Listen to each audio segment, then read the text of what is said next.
What did Allah say about this general? Sallallahu alayhi wasallam. النبي أولى بالمؤمنين من أنفسهم. He cares more about them, he has more loyalties to them than they even have to their own selves. Rasulullah sallallahu alayhi wasallam is being challenged in his personal life, and Allah is making him take a stand for something that the entire culture stands against. And they're all going to point his finger at him and say, how could you? And Allah says, that's why I'm making you do it. Because now nobody gets to create ignorant things in their culture if they are on the uswa of Rasulullah sallallahu alaihi wasallam. Do you find people with very strict concerns about the length of their beard, but still having very ignorant cultural practices in their family life? This is one of the most famous ayat about the Prophet sallallahu alaihi wasallam in Muslim society. Right? And the Quran, not all of the Quran is famous, even though it's supposed to be, but in Muslim culture, some ayat are more famous than others.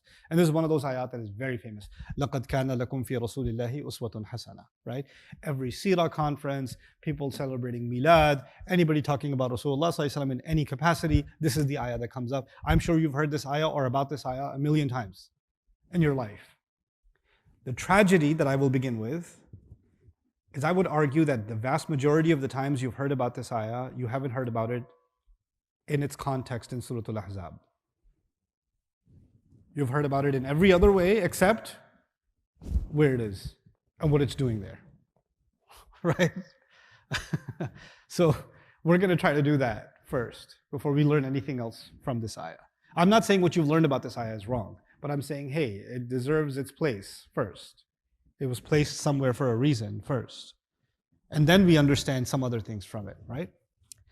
The first note here is لَقَدْ كَانَ لَكُمْ addresses the believers. Lakum is all of you, which is the believers.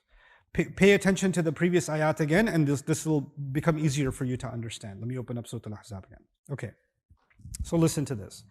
The hypocrites were being addressed.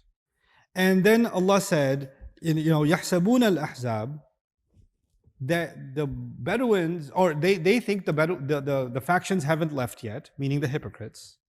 وَإِنْ يَأْتِ الْأَحْزَابِ, and if they do come back, يَوَدُّوا, they will wish, لَوْ أَنَّهُمْ بَادُونَ فِي الْأَعْرَابِ, that they are Bedouins in the desert, or embedded among the Bedouins in the desert. يَسْأَلُونَ عَنْ أَنْبَائِكُمْ, asking about your news, all of you. Who's the all of you?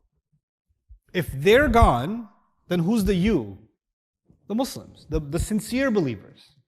The antum is the sincere believers, right? وَلَوْ كَانُوا فِيكُمْ, and if they were in your midst, meaning who? The sincere Muslims, the mu'mineen. مَا قَاتَلُوا إِلَّا قَلِيلًا, they wouldn't have fought except little. لَقَدْ كَانَ لَكُمْ فِي رَسُولِ اللَّهِ, and for you, in the Messenger of Allah, there is a beautiful model. So who's the kum? It's now almost excluding the munafiqeen, almost saying clearly from their behavior, they didn't model any of that behavior from their Messenger sallallahu alaihi wasallam. But you see him as a model. You have a different way of behaving. And your behavior is inspired by and not agitated against Rasulullah sallallahu alaihi wasallam, right? Their behavior is all about this mu'awwiqeen, deviating away from the Prophet, using sharp tongues against the believers and the Prophet ﷺ. They're anti-Rasulullah ﷺ. But you have a model, and everything you do is modeled after him. So there's a contrast being made from all this behavior of the munafiqun that was described, and this ayah is a turning point, and now we see the behavior of the believers, and before we get to the believers, we see that the believers' behavior is inspired by Rasulullah sallallahu alaihi wasallam. Allah told us, "An-nabiyyu awla bil mu'minina min anfusihim." Rasulullah sallallahu alaihi wasallam, the Prophet, is more of a priority to the believer than their own selves. And one of the ways that it proves that he is a bigger priority to them than themselves is that their feelings, their emotions, their priorities, they suppress them and they restructured their inner personality and their behavior and their thought process and their worldview. They based that on the model of Rasulullah sallallahu alaihi wasallam. They refashioned themselves, they reprogrammed themselves on his template. So he's the template that they're following. Now, what is his uswa? Now let's talk about that.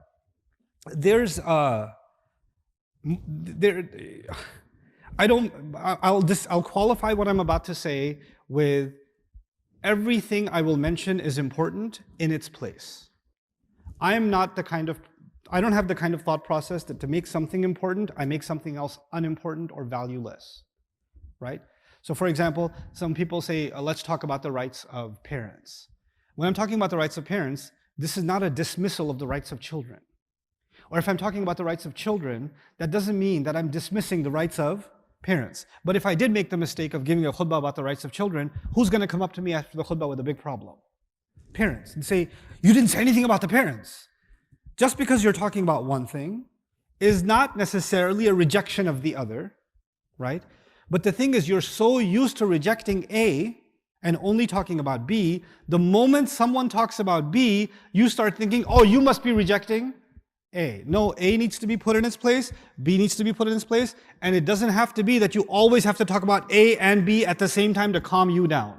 That's not the case. It's okay to talk about the rights of children without mentioning anything about the rights of parents, because normal people will say, oh, that was beneficial for the rights of children, and not say, what about parents? What about parents? Because if you're going to be the what about person, the whataboutism, then you're never going to do justice.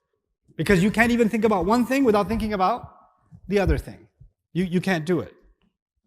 With that disclaimer in mind, I'm going to use language that maybe you're not familiar with, but to get this point across, I'm going to try to be as careful as I can be so you understand what I'm saying clearly. You can divide the Sunnah of the Prophet ﷺ, the Uswa of the Prophet ﷺ, into two, micro and macro. Micro and macro. How did Rasul ﷺ wash his hands? How did he make wudu? How did he step into the house? How did he treat children? How did he speak? Sallallahu Alaihi Wasallam. How did he like to sit? How did he like to keep his beard? How did he like to comb his hair? How did he like to wear his shirt? What kind of food did he like to eat? Right? What kind of sandals did he wear? What did his smile look like? Sallallahu Alaihi Wasallam. How did he hold the miswak? How long was his miswak? How long did he do the miswak? Do we know which side of his mouth he began with? Etc. Etc. Etc. Etc. I could keep going. What am I describing? Micro sunnah or macro sunnah? Micro sunnah. You hear this ayah? لَقَدْ كَانَ لَكُمْ فِي رَسُولِ اللَّهِ أُسْوَةٌ حَسَنَةٌ. Let's pay attention to how he sat and how he stood and how he walked and how he treated people and how was he to his neighbor, what kind of father was he, what kind of a husband was he, what kind of a friend was he, what did he say in this situation, what is the sunnah in this situation, this situation, this situation. And we collect 1,000 micro sunnah, all of them beautiful in their own right. And we say when someone does this, they are on the uswa of Rasulullah sallallahu alaihi wasallam. There we go, Sirah conference complete.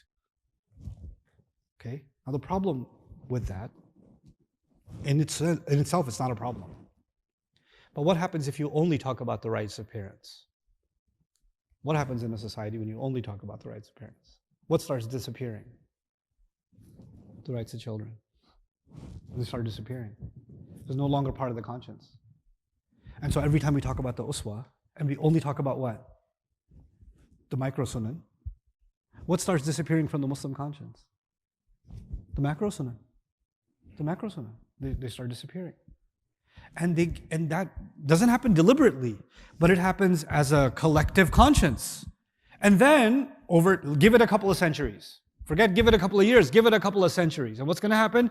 Somebody who's committed to the sunnah has a certain kind of beard, has a certain kind of miswak, has a certain kind of sandals, has a certain kind of shoes, has a certain kind of pants, has a certain kind of look, has a certain kind of musk. This is what sunnah is. Right? And if you don't have that, then what do you even have? This guy doesn't even know the sunnah. Calls himself Muslim. Right? Because now that became the uswa. Over time, that became the uswa. Okay. And I'm not in denial of any of that. I can argue about the interpretation of some of those things, but I'm not in denial of any of it. And it's valuable because any act, any expression of modeling ourselves after Rasulullah ﷺ cannot be diminished. Okay. But in this surah, if I was to try to figure out why Allah put this ayah here, what's it doing here? Rasulullah ﷺ is being challenged in his personal life, and Allah is making him take a stand for something that the entire culture stands against. And they're all going to point his finger at him and say, how could you? And Allah says, that's why I'm making you do it. Because no, there are these assumptions in the culture that are broken. We're gonna break through that, and I'm gonna make you smash through it first. I'm gonna make you and let them talk about you. But you stand tall by what Allah says. If Allah has made something halal, nobody gets to make it haram. Nobody gets to make it. This is the hill to fight for. This becomes an uswa for the Prophet ﷺ. Now nobody gets to create ignorant things in their culture if they are on the uswa of Rasulullah ﷺ. Do you find people with very strict concerns about the length of their beard, but still having very ignorant cultural practices in their family life?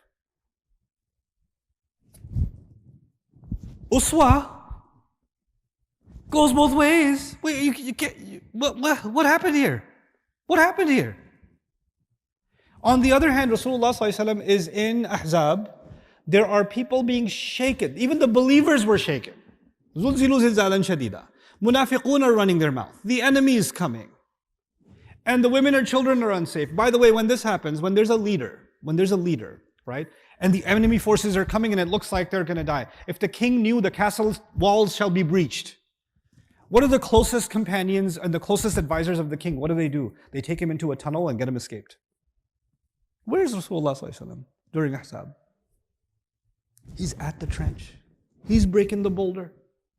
He's there in the front lines. In the cultural taboo that was being broken, Allah put him on the front lines. In the military assault, where did Allah put him? In the front line. The munafiqun want to go in the back. They want to go with the women and children. Rasulullah is in the front lines, and when he's in the front lines, not only is he facing the enemy, he's also dealing with the sharp tongues of the munafiqun, the possibly wavering faith of the weaker believers, even the strongest of the believers being shaken. He's dealing with everything around him shaking. Everything around him is shaking. And in this personal story, maybe Zayd is shaken, radiallahu anhu. Maybe Zainab, from everything she's hearing from people, she's shaken. Maybe the Ummahatul Mu'mineen, from all the commentary from everybody else, they're shaken. The believers are shaken. The Ummah is shaken. Everybody's shaking around him. And he's the only one there. Then you'll appreciate what the word uswa means. The word uswa, actually in its original, Asiya, means the pillar of a building that doesn't move. Imagine the whole building is shaking except for what? Pillar standing exactly where it is, standing tall in the middle. Like imagine a flood comes and the furniture is smashed against the walls are breaking, but the pillar is the pillar, it's just standing where it is. لَقَدْ كَانَ لَكُمْ فِي رَسُولِ اللَّهِ أُسْوَةٌ. What is this? Now let me tell you something else.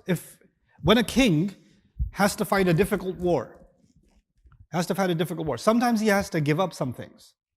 Oh, the enemy's approaching, let's just not defend this one village because we'll have a strategic advantage somewhere else. So let these people in this village die. Small price to pay, but you know what? We have to think of the bigger picture. Does that happen sometimes? Or if we're going to take an assault, then we know that the first 4 or 5 rows of the army that's going to march, they're probably all going to get killed, but that's a necessary cost of war. It's okay, I can spare 400 men's death. It's okay, I can afford that many. Isn't that how generals think? Because they think of the lower rank soldiers, the foot soldiers, the cavalry, they think of them as assets and they think of them as expenses. How many can I lose? That's how they think. They have to step back and almost dehumanize their soldiers when they're having the strategy meeting. That's why the lower rank soldiers are not in the strategy meetings, because if they heard the way that the general talks about the soldiers, they're like, I'm gonna die. This guy thinks I'm a goat. He just wants me to go get slaughtered. When the general comes out, he's not going to tell them you're going to get slaughtered. He's going to say, you shall all have victory in the name of the king. But in his head, he already knows he's sending them to death. You understand this? What did Allah say about this general? Sallallahu alayhi wa sallam. النبي أولى بالمؤمنين من أنفسهم. He cares more about them, he has more loyalties to them than they even have to their own selves. Is there ever been a leader like that? And on top, so he's more loyal to the soldiers than the soldiers are to themselves. He's on the front lines while being a leader. He's taking on challenges in his personal life and in the closest people around him and the outer circles, all of that at the same time. How do you when you think of a person who's empathetic, right, caring, and then you think of a tough leader, you don't think of the same person. Those are two different people.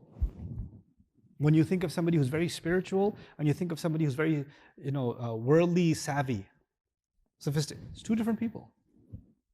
Rasul Sallallahu Alaihi Wasallam is somehow modeling the height of spirituality, the height of akhlaq, the height of kindness, the height of loyalty, the height of leadership, the height of sophistication, the height of understanding the enemy, the height of understanding their cunning schemes, all at the top check boxes, all at their peak, all at the same time. And Allah is just using the story as a demonstration to say, this is who you're talking about. And the munafiqun, when they run their tongue, this is who they're running their tongue about.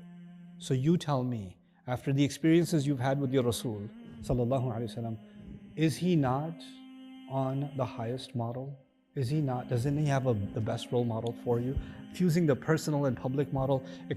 So this, and what did they attribute to Rasul sallallahu alaihi wasallam? Oh, he wants to take advantage of his status and he wants to marry Zainab, right? Oh, okay. So he wants to take advantage of someone that served under him for almost 20 years, maybe even more, Zayd radiallahu anhu. And because he has authority over him, he'll take advantage over him, right?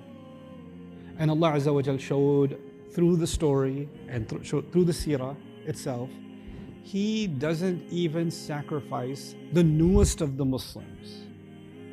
And he puts everyone as a priority than they can even put for themselves. His character speaks volumes against the possibility of that allegation. The possibility of that allegation. Sallallahu alayhi wa sallam. What a way to assert the character of Rasulullah sallallahu alayhi wa sallam.